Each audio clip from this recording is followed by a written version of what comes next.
Can you tell me what you remember about the day that Pearl Harbor was attacked? I was on Ford Island, right in the very middle. There was the battleships and all the ships tied up around us.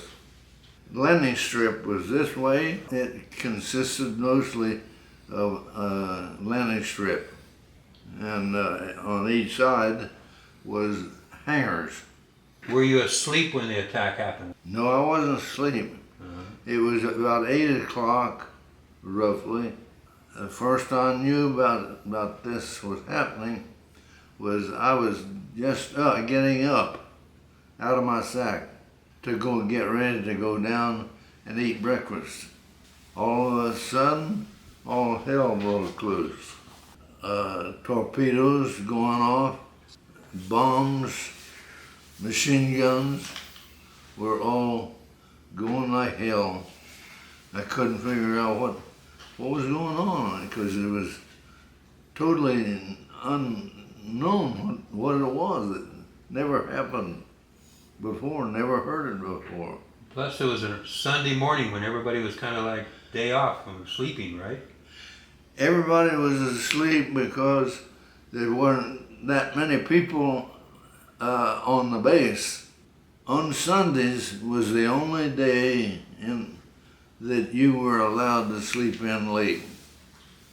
Otherwise you were out of bed, eat breakfast, and get on the job. That was the routine. We got out like a clockwork because there was a big old mean boatswain's mate. He would throw you out of bed. He saw to it that you got up. He was a big, rough, mean guy. That was his job. Yeah. Get you. The people, we said, this is the time they're to be, hit the deck. And you better hit the deck, because they're coming for you. You just got out of bed before he got there. And if he didn't, he'd come with a billy, police call them billy sticks, and he'd stick this in the bottom of the bed, rattle it like this. You figured the earth had fell in. Yeah. I jumped out of bed. Okay. Ran out to the lanai, what they call the lanai. That's an addition to the building for beds, extra beds. I got up and I ran out on the lanai and looked overboard, and that was in the direction the submarine base was over there. That was when they had bombed, I would guess it was the Arizona. And it was scary because it was a torpedo that had gone off. And I saw it. I saw the torpedo because I was up on the second floor. It came from the right and flew, and the pilot, that airplane, flew it right past me. About like twice as far as from here to that door over there. That's close.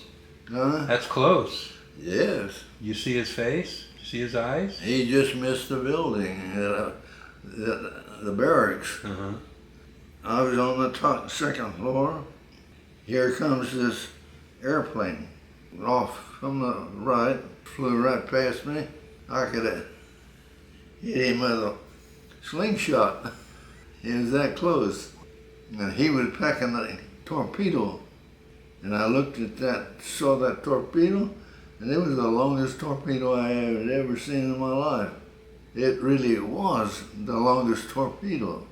I read the history of and it described it. In that description was the Japanese had redesigned that torpedo as an aerial torpedo to be carried on an airplane and for that kind of use. It went by me and I saw the torpedo and I thought, man, that's the longest torpedo I've ever seen. And what the hell is a torpedo doing up there anyway? And I can't remember whether that was the only time that I saw a torpedo on an airplane.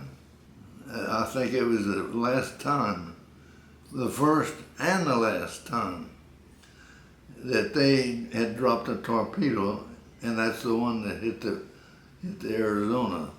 The Arizona, when it was hit by a bomb, it hit the ammunition, and it was a huge explosion. Did you see that? I guess it was a bomb, but I saw the torpedo. Sure. Yeah. The torpedo that was dropped. I was not a familiar person with torpedoes or bombs. Remember, I was only 18 years old, and everything was new to me. Right.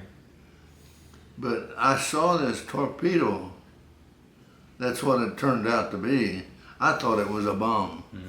It was a bomb. Yeah. It was a torpedo. But it was special design, longer, for special carrying at Pearl Harbor.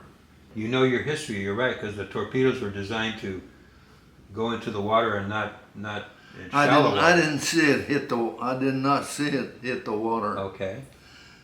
But it was very soon, because the building that I'm talking about was the barracks, and I had just got out of bed and ran out there to see what was going on.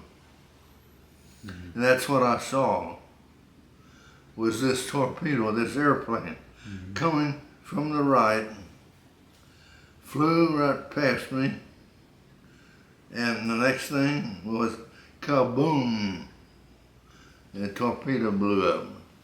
I can't recall whether I was 17 or whether I had just turned 18. So what you saw was the beginning of World War II. Yes, Okay. it was one of the first bombs Right. to go off. A torpedo is a bomb. It's a 500-pound bomb. Were you scared? No, because I didn't know what I was looking at. I was new in the Navy. I was not acquainted with a bomb of any kind. Machine guns either. I was a stranger to all of it. I knew that it was a bomb, but I didn't know why or anything about it. But that was one of the first bombs that was blown up during World War II. Okay. That was the first one. Yeah. So you were a witness to history. I saw it. So the Arizona was the ship that was bombed, and Well, in Arizona, I helped. You may know that ships docking at Pearl Harbor are parked with the bow up in toward the aisle. Ship here, a ship there, around the island. Well, Arizona is on very close to the barracks. The bow of the ship is up against the island. The whole island is a coral formation. right. It's very shallow where the bow of the ship comes into the island. I don't know how it's come. I went down. That's when I found out the ship was burning. I saw a few people, maybe 4 or 5 people on the deck, the bow of the ship, wondering how to get off of the ship. Because if you don't know how deep the water is, you're going to be fearful that you may never come back up. In reality, it's very shallow. The bottom of the ship may be scruffing the coral, for all I know. I went down next door, which is right next door, and made my offering to help them get off of the ship. Some people wanted me to help, and some were just afraid to be helped. But they had no choice. There's a burning fire behind them, which certainly going to terminate them. So they either have to jump off into the water and take a chance on somebody saving them, or not. I took some of them off. The ones that were willing to be helped, I did. And the ones that didn't take me up on it died. They burned. That's the way some of them died. They kept praying, they kept asking inside the last bulkhead in that battle wagon. Once that bulkhead door is closed and dogged over, you'll never open it. The water will come in and it will keep that door closed and locked. You cannot open it. Those people I could hear and praying and asking me for help.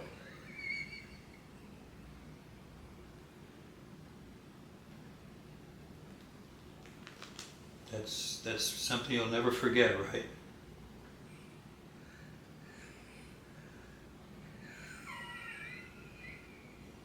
There was nothing I could do to help those people. Right. They were locked in. Nothing could save them. I could hear the water going klooch, klooch from the air, taking the place. Water was taking place of the air. They died from drowning. They were begging for help. I could not.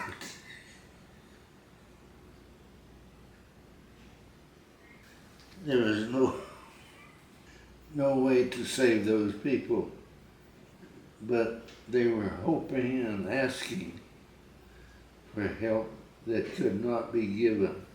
Our Navy did not train its people to fight battleship fires or any other kind of board ship. When you were stationed at Fort Island, what did you do? What was your job? This is the crew that was charged with maintaining and flying and bombing and everything with this airplane.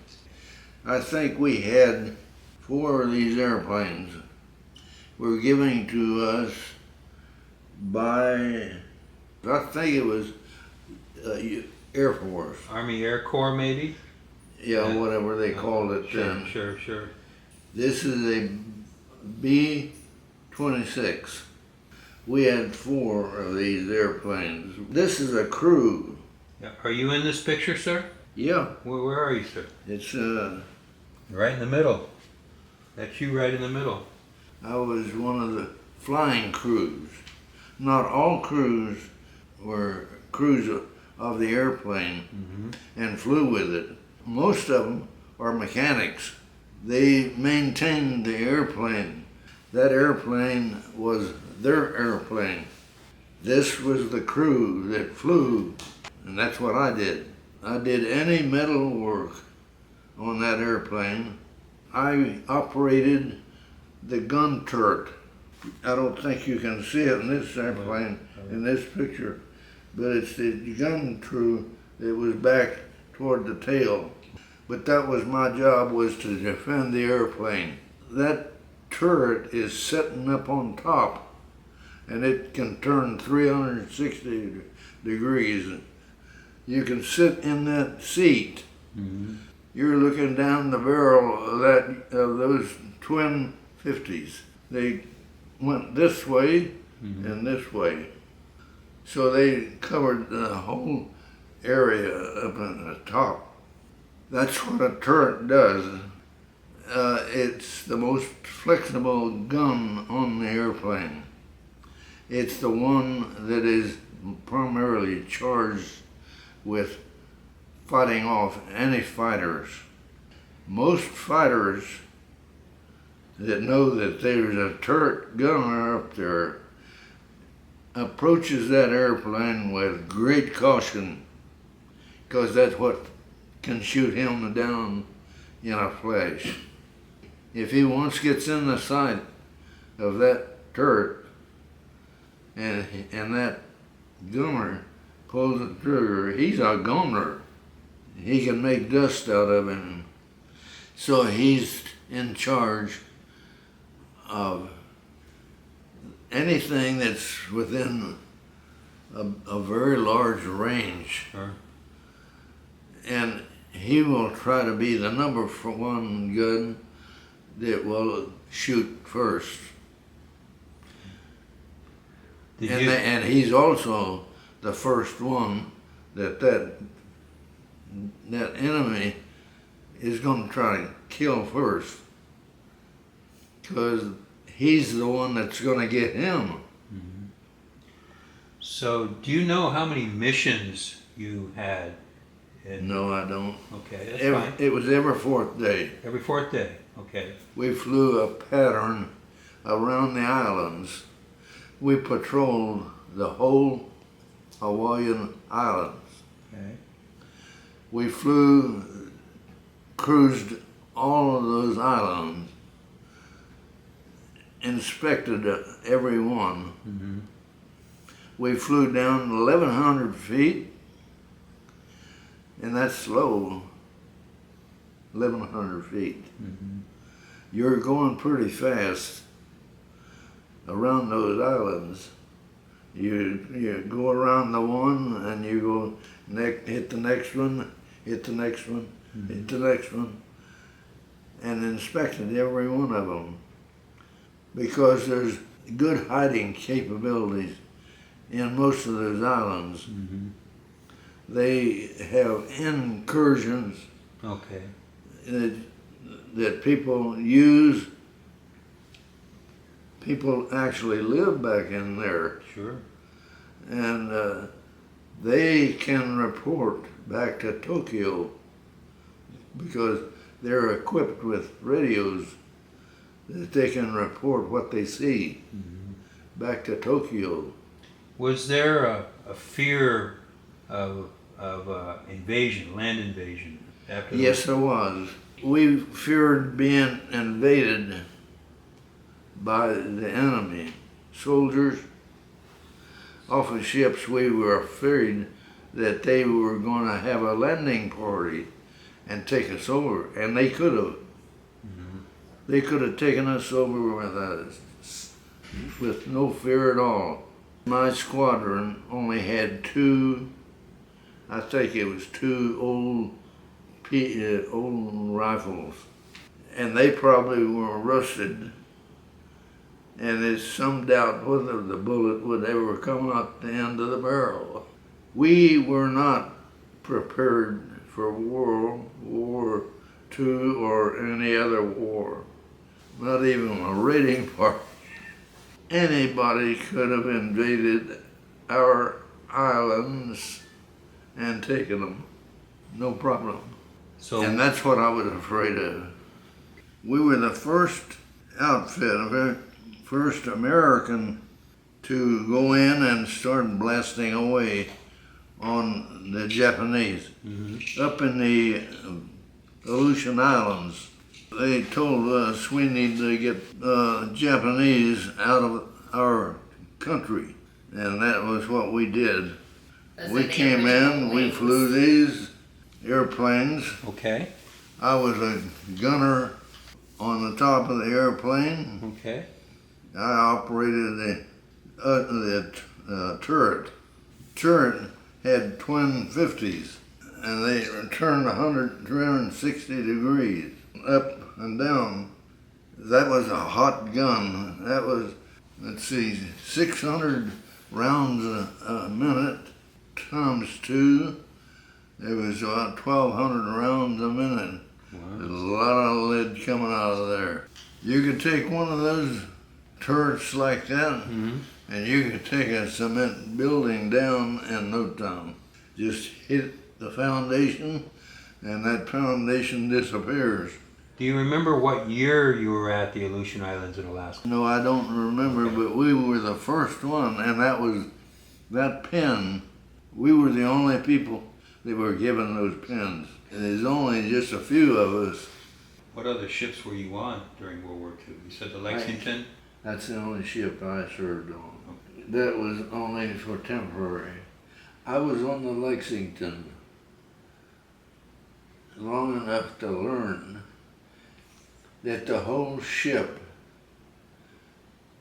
was coated approximately a quarter of, 3/16 of an inch thick all over the ship inside.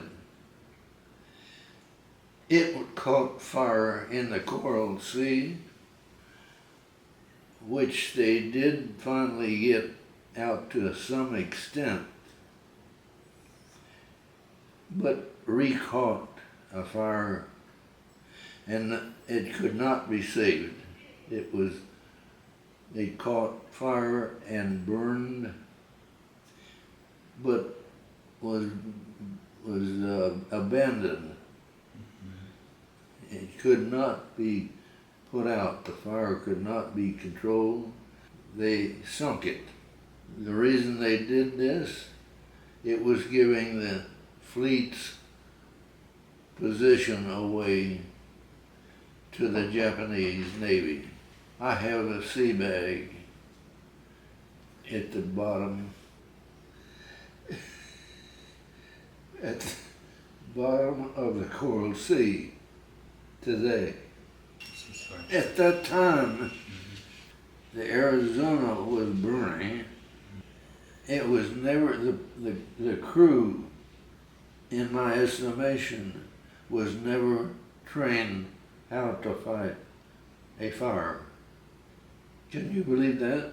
Yeah. I have seen no evidence that they have ever taught their crew members how to fight a fire. That was evidence when it was burning there, and I was seeing it and smelling it. But it was too bad. It seems to me, in the first place, they should have never let that ship accumulate that kind of a fire hazard. Why did they do that? They should have been aware that fire hazard, that ship was never scaled to get rid of that thick coat of paint. That's what I saw. I saw no evidence on the Arizona, no organized efficiency of a way to get rid of a fire. The officers were as panicked as we were. Can I ask you, where were you when the war was over? I was in the island on my job. I was still doing my job. What was your reaction to being the war being over? Glad, very happy. At home base, they could have taken it over with very little effort. No question about it. We were not armed. We had no guns. I probably had more guns than anybody else. Why? Because I carried the guard mail.